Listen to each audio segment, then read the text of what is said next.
Well, let's just jump right into things.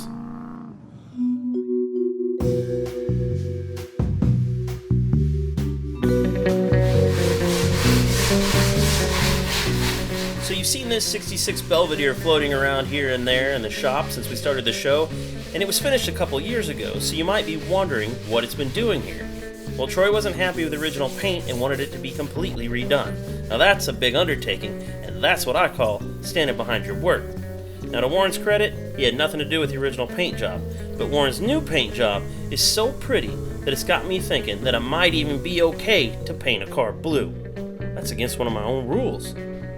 But anyway, it's here to have the engine and drivetrain completely gone through, because after being used thoroughly as a race car, the 526 Keith Black Hemi did suffer a little bit of damage and needed to be freshened up. But now David Meyer's Northern Belle is back in business, and before Troy takes me for a ride, let me give you a little background on some of the things that makes this car so special. This car was built as a multi-role combatant.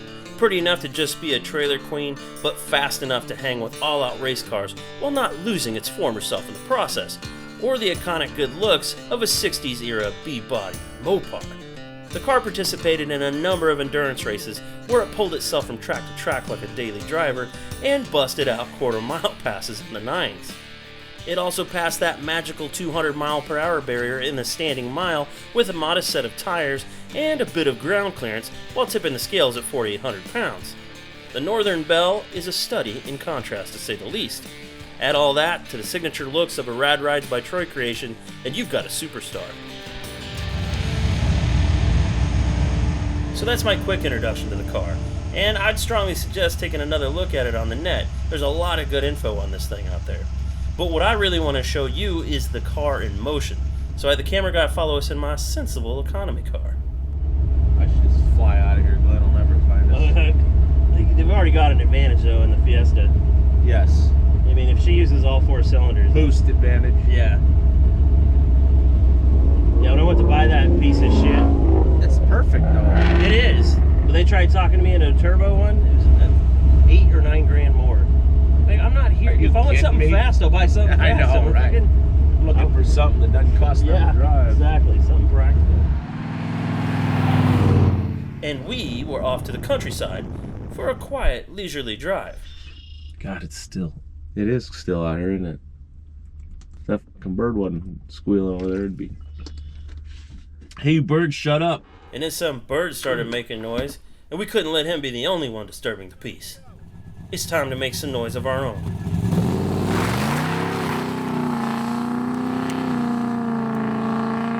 Oh, God, this thing's strong as That's shit. about quarter throttle.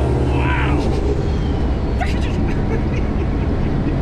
I laid into. I literally was quarter throttle. I didn't think it'd spin the tire. Yeah. Yeah, I didn't honestly didn't. I didn't think it'd spin the tire like that. I thought it would just take off. I guess that's what torque's all about. No shit. Yeah, you're not, you got big block and turbos. Yeah. And I'm telling you, we weren't 3 pounds of boost. Amazing, man. It wasn't much. I mean, you guys went out and did some serious racing, so just about any engine's gonna, I mean, just get its ass kicked, right? Yeah. What eventually let go on the... Well, the cylinder heads that were done for this car were made for, like, big camshaft, not necessarily boost, because we couldn't get anything at the time or ran out of time. So they're kind of thinner wall, big chambers. Yeah. So with all the boost and the 4 drag weeks, the 4 drag weeks and the standing mile stuff and everything, it finally just ended up cracking the heads. It had a lot of little fractures in them. So then it had blow by. So that's why we ended up taking it apart and freshening it up. But it had not 4 drag weeks, but it had 4 standing mile events and a drag week on it. Yeah. And then just a lot of driving. So, and we ended up getting a little bit of blow by, so that's why we took it apart. And that's where we found all the cylinder heads were cracked and shit. So they're brand new cylinder heads. Okay. So, because now I think its life's just gonna be just driving it and enjoying it, not racing it. Good. So I was a little bummed to hear that even though the car had been updated to better than before, it's not going to be going after any more records. But hey, you know something? I know what would cheer me up.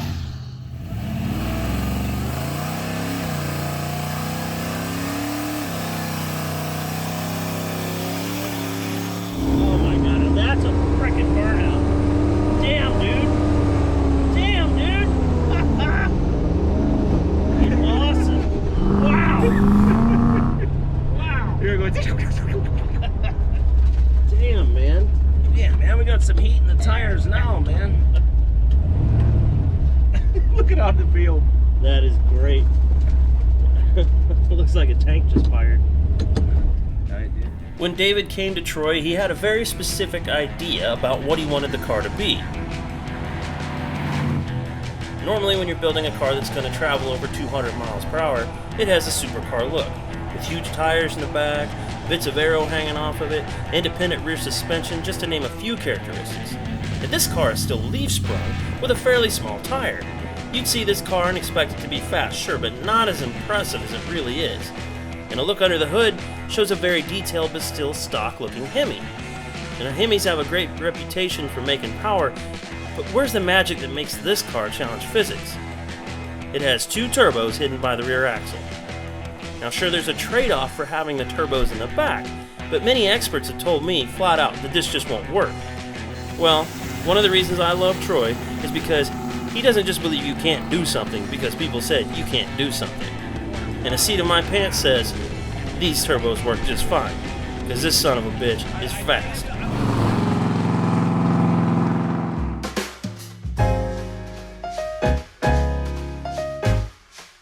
This is an all-original 1941 Fleetline that's in pretty great condition. It's packing the stock 85 horsepower inline 6, 3 on the tree synchro mesh 3-speed trans with a vacuum-assisted shift, and heck, I guess it's all really pretty cutting-edge stuff for the time period.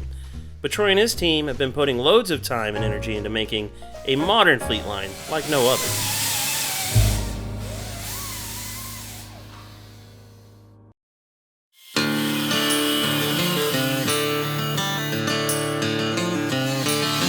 You're probably familiar with what's been done to the car up to this point of its construction.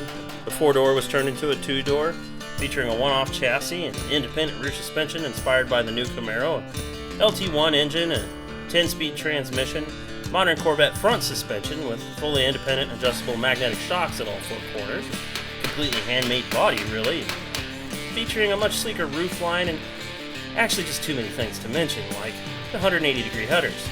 And once they were all done and fit into place, the car went to the paint shop where the bodywork was carefully done with the bespoke trim in place to ensure a perfect fit.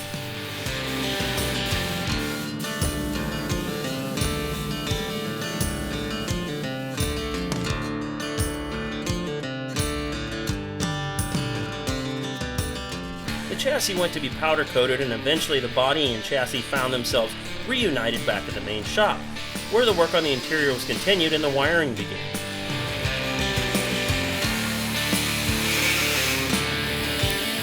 Adam already made the back seat from scratch, and it was fitted perfectly in the progressing Fleetline, creating something that I'm fairly certain is more comfortable than my couch. He then turned his attention to finishing the front seats. It's an art form that sometimes gets overlooked. But what good is an expensive custom car if you can't ride in comfort, as is too often the case? The front seats were sourced from a new Cadillac, but by the time Adam was done, all that was left were the bones, just the frame and the electric motors and some finishing surround bits, which are handy to keep around. The Oldsmobile that we did for West before had some DTS seats that were a little bit older than this, but they had 7-way adjustable and seat heaters and lumbar support and all that stuff. Yeah. These are a little bit more simplified for this 41. But he did want to retain the side controls because they're more intuitive than having something move somewhere else, and so that was one of the things that Wes wanted, was to keep those controls where they were because they're just logical in how they operate. Yeah, what he said. The fact is that the amount of planning involved in getting these seats put together is complicated and requires a great deal of planning. Much like almost everything else in the shop, it also requires someone with tremendous amounts of patience and talent. I'm laying out the cushion for the front seat, so the part that you sit on right now, I'm laying them out on the bench here in sort of the order that I'm going to sew them in. Some of these I'll glue down on the back side just so that they lay flat where they intersect with another seam here. And then this white cloth here is called listing tape, and it's just a manufactured single fold cotton tape. And so that's used for sewing against the seams. This will have edge wire in it, like a paper wrapped edge wire, and then that'll actually be tied down into the seams, and I pull the strings down against that wire that's trapped in there, to hold down the insert and keep everything tight. And the same amount of thought went into the door panels, interior garnish moldings, and to the escutcheons. That's right, I said escutcheons. Look it up. As far as this door panel in particular for the 41, there's a few things that are sort of unique to this panel itself. If you see the edge, it's obviously thicker than just a regular door card. Absolutely. I made this framework on the back side, and it has sort of a hat channel inside here with a flat piece on the back side. This piece is stamped so that we can recess these clips inside here, and then it's got this piece of aluminum bonded over the top.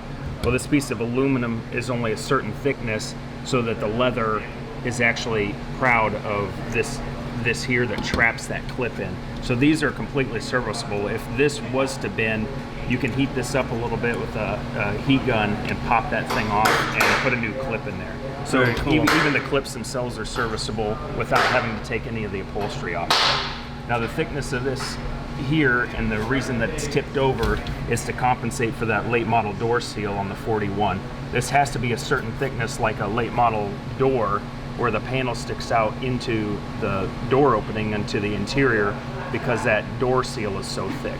Yeah. So on this car, the seal sits on the inside edge of the door, and then this sits inboard of the door panel, unlike originally where the door panel came all the way to the edge of the door. And that, I guess that keeps you from having like a big void when you go from the dash to the quarter panel, and then on a lot of hot rods that door just kind of falls in. Right. This just looks like, you know, a part that came from a factory. Yeah, back in this the 40s. is essentially one piece pattern so that I could stamp this little shape into it. It has some tabs that are welded on here, and this is finished out.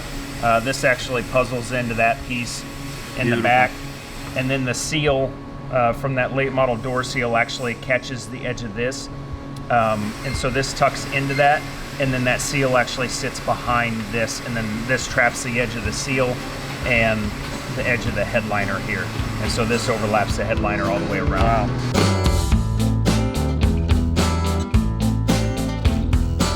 So the bottom edge of these panels have carpet on them, which serves a couple of purposes. Obviously, it adds another material here, which breaks up the panel nice, but it's also functional to, you know, kicking the door panel when you're getting out of the car. The kick panels inside have carpet on them as well. So the carpet's obviously a woven material. I've glued it to the face here and bound the edge. So this binding will get wrapped around the edge here, but because the carpet's woven, it's got this irregular edge to it. So right now, after I've glued it on there, I'm coming back and just cleaning up the edge so that when this gets wrapped around, it has a nice smooth transition without having these like lines or ripples in it from the carpet. You can see that groove I cut in the edge of this panel because this has like a full frame all the way around, and then the outside skin of this is actually bonded to the face of this frame. Cutting these notches in here structurally doesn't do anything to change it, but it does give me some relief for the seam, which will end up landing in that little notch. And then what I did was tied off the stitch right here at the edge, so that when it gets wrapped around the back side, we only have a single layer of leather on this back side all the way around, so that when it's clipped to the door, you don't have any doubled up layers, and so you have an even gap between the panel and the door skin itself. After seeing Adam's work, I'm not about to question his technique. But it is pretty funny to see someone pounding on beautiful leather work with a hammer. This is the problem with not being a upholstery guy. You're doing fabrication methods on it. It's what you do to smooth it out, right? After a couple weeks had passed, we went back to see that the Fleetline was nearing completion. And with the exception of some smaller jobs and test driving, as well as some of the final programming, the light was at the end of the tunnel.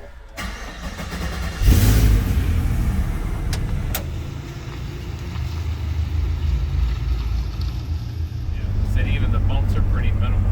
They really are. That can all be dialed in here too. Right now it's just in like the middle setting. If you want to go softer, you got another 2 softer. You can go 2 harder too. That's crazy. And you don't have to get out and mess with it. You just do it from right there on the fly. Yeah, it's all done right there. And then when we get into setting up the suspension, it's got what they consider an electronic roll bar, where there's yaw sensors and shock sensors, so it'll actually electronically change the valving if it detects pitch in the car. And it also has a throttle sensor and a brake sensor, so it'll also change the front to back pitch. And that's all dialed in there too. You can kind of see it coming then. If it's got the sensor, it knows you're giving input and then can watch what happens. That's awesome. One final change was that Wes decided he wanted the latest and greatest transmission. And when you've gone this far with a car, why not? So the 8-speed was swapped out for a 10-speed. And at the time it was done, it was some pretty uncharted territory, and some very interesting findings were made along the way. But at the end of the day, the team got the transmission doing what it was supposed to do. Shifting. A bunch.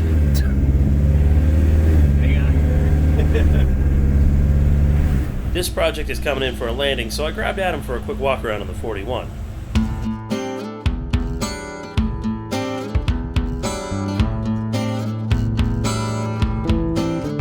So on the back of the car, coming around here, I don't know if we highlighted this much before. When we got the car, it obviously had a stock rear bumper on it, but Wes also sent a LaSalle, Cadillac LaSalle rear bumper. And on the Cadillac, it said LaSalle in this sort of script font stamped into the rear bumper. The rear bumpers on the Chevy from the factory have a lot of nickel in them, and they're almost like spring steel, so they're very difficult to modify. You can cut them up and you can try using silicon bronze and that sort of thing, but a lot of times they want to crack, and you get to the point where you're afraid if you do have a little fender bender or something, it's going to crack the bumper and all this stuff. So we actually made some 3-wheel rollers with the right profile and modified our 3-wheel roller, and then made a die to stamp these edges. So Rick started with a 4.5-inch width of steel, stamped the edges on the Polmax to tip them around so that we had the profile right, and then used a 3-wheel roller to bend it to match the shape of the body. So it was bent after this detail was in it. Yep. Oh, okay. And on this bumper, just to try to be subtle, we put these little duck bills here with just a little slit at the bottom, and brought the tailpipes all the way out to that and contoured them to match so that they didn't just jump out and we don't just have a turn down at the back. We don't want it to look like a street machine where it's got a big cutout in there or anything. That's really a difficult detail, and that's something that when I'm behind cars in traffic, you can tell designers really spend a lot of time with just the exhaust tips. And on something like this, how do you get two disciplines and not bump heads? Right. That looks. And Wes is big about the practicality of driving the car, and we want to pay attention to that ourselves on whatever we're building. We need to have the exhaust get out past the bumper, so it's not just sitting underneath there. It's not blowing down on the ground and all this stuff. You can see on this taillight bracket these little beads, these flutes in here that we kind of used on other components that we made. So this is an original piece of the car. Okay. But you can see how that shape sort of ties into some of the other things as well. Lawrence actually measured this window opening in the back, and I sort of drew the profile of it. So the way that this goes together, we have that pinch weld in there. The glass actually bonds to the pinch weld and then has a gap to the outside, and then this is actually T-shaped. So it's rounded on the front, has a profile here, and then has a little spine that goes down between the glass and the body, and then that gets bonded in after the fact. So if this all had to come apart, it'd be like a late model windshield. You get a tool on the inside, cut the glass away from the body, the whole thing comes out, and then the trim comes off. Yeah, it was sounding pretty scary, but so you'd use the little knife and heat it up and cut it out. Yep. We talked a little bit early on. These are Oldsmobile door handles. The original handles on this turned in the body. We did these with the push button so we could have a lock in the handle itself. So these weren't original to the car. Made a little mechanism in there so that you could use a lock and the key in the button here, which it didn't have originally. These are 55 Chevy door latches. We just like the way that these this little pinwheel in here latches. The original Chevy is almost like a screen door latch. It just scary. Yeah, it's not that it comes loose, but it doesn't really hold it tight, and there's really not that great of adjustability to it. So that's what we did with that, with the dovetail, so the door closes solid. We did the double door seals. We talked about that stuff early on. So it's got this flange, got this late model Silverado door seal that goes all the way around, and then what we had talked about before is that trim panel in here stops short. so that that seal can land all the way around on this flat point here, just like a late model car.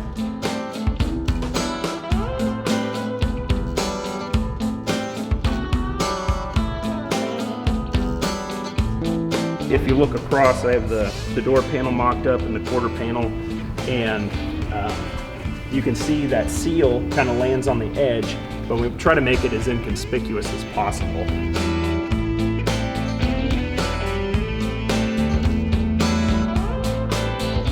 So a few of the things, like in the dash, we aren't really big on having a big double din stereo in the middle of a 41 dash. Yeah. I know it happens all the time, but stereo components advance like every 2 weeks. Yes. So having that in there, that's it, you look inside and you're like, oh, okay. Well, that unit was from 3 years ago, so I know when the car was built. It's a stupid thing, but anyway, we tried to get something as subtle as possible to go there because practicality reasons, you're gonna want a radio anyway. Yeah, so, right.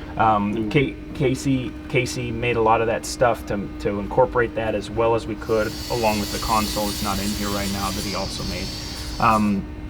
So some of the other things on the dash, we tried to incorporate like AC controls so that they look like they belong. This is an original grill piece for the dash here for the speaker in the middle. Original gauges, at least the configuration on this side. In the glove box, that active suspension control is right here. So this actually scrolls through your 4 options for your suspension settings. And then other than that, we Dakota Digital, we worked with them on the gauges in this. We actually machined the face. It's all of their internals, their LED screens and everything. The nice thing about this is these original gauges over here are so small, it's really hard to tell what it's actually reading. Yeah, even though yeah. they have a digital signal now to tell that analog needle where to be, it's still a guess. I mean, the numbers are 2 inches away from where the needle is. You can't even like really tell. Yeah. But the nice thing about the LED is it's incorporated with all the same sensors. So if you have something that's out of spec, this entire screen will light up, tell you your coolant level's too high or oil pressure dropped or whatever. And so it's a big warning light, and that's something that Wes wanted. So these gauges, you can program them to have whatever needle color you want, whatever color out here.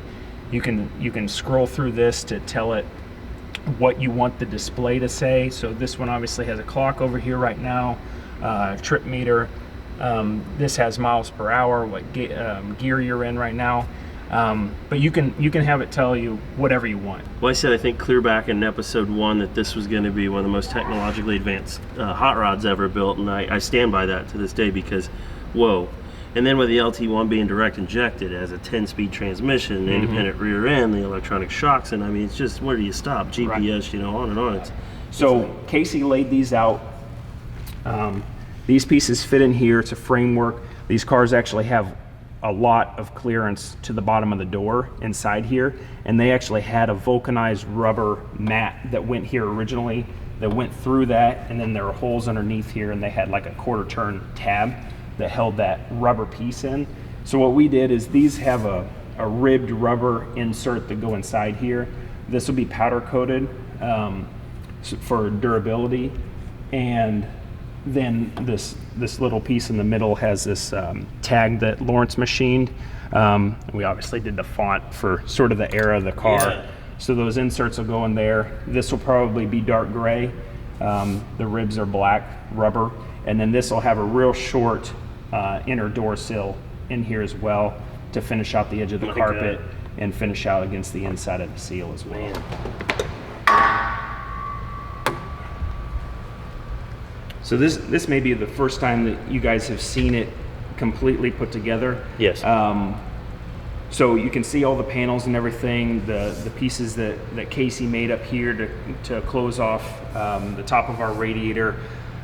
Again, a lot of practicality things go into this and trying to make it look as good as it can for what we're doing. This had a real tall radiator originally, came up in here. We have a section hood, so we have a much lower area in the front here, but also for the sake of, you know, a lot of street rods have have a radiator that's like that, and Wes asked if we could do a cross-flow radiator in it. Well, you only have this much room if you're fitting it within the original core support, so we made a much wider core support that utilizes the full width of the grill, and so you have a radiator that's much wider with a bigger core, but then it adds a bunch of other obstacles. How do you shield it off so that you're closing off the grill, getting all the air into the radiator?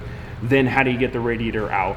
How do you fill the radiator? Is there an overflow and all these things? So we've done a lot of things to accommodate that, as far as you fill the radiator here, the overflow tank is inside the wheel well. We have a little sight glass here so that you know how much fluid is in the overflow tank. Another practicality thing is the inner fenders have the louvers in them, just for air to escape from the engine compartment to help with cooling. Zach Ingram and Z-Rods actually machined the hat for us for the LT here, and mostly because Lawrence was so overloaded at the time that we needed somebody else to help, and I think we talked about that before, and they did an excellent job with it. Lawrence had already designed and machined the valve covers for it, and they took that design and incorporated it into this hat here. So this is the only one like that for the LT. Yeah, definitely unique. And those are unique too. I think a lot of people don't know how many challenges are presented when they went to direct injection. Yep. Everything from tuning to the scavenging system on these is pretty complex as well, isn't it? Like getting rid of the positive crankcase pressure and all that is. Yep, and that's what all these lines are here. This tank, the way that it's pulling all that stuff in, has this box here, and we really didn't mess with any of that stuff, because trying to re-engineer that, they have millions of dollars in sorting out that working just right. And that's one of the things you got to be smart enough to say, okay, we're gonna make it as clean as we can. Sure. But leave the engineering side alone, because we need it to function well. Well, and you managed to, just with the choice of fittings and lines and everything, look really sharp. Yep. I like that stuff though. I think it actually adds to the, the mechanical look of it. So. And Troy made all these lines, and these have like a push on O-ring. So once you have the components in place, it drops down, and so there's no clamps or anything on it. And then for the sake of servicing, you take the box out and all the lines disconnect.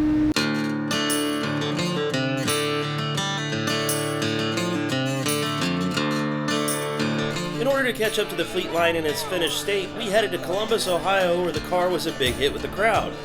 And with the judges too, apparently, because it won Street Rod of the Year, which is a highly competitive category. I mean, these poor judges must go home with ulcers after the show because the competition is so stiff. At any rate, congratulations to the owners Wes and Vivian Rydell and the crew at Rad Rides for their hard-earned victory. It was really great seeing Rydell's 41 progress from its early stages to where it is now, and hopefully someday I'll find myself behind the steering wheel.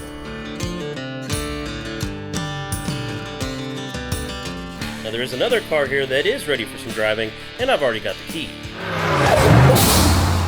And I took the family on a vacation to see its owner absolutely obliterate one of the most important land speed records ever at the Bonneville Salt Flats.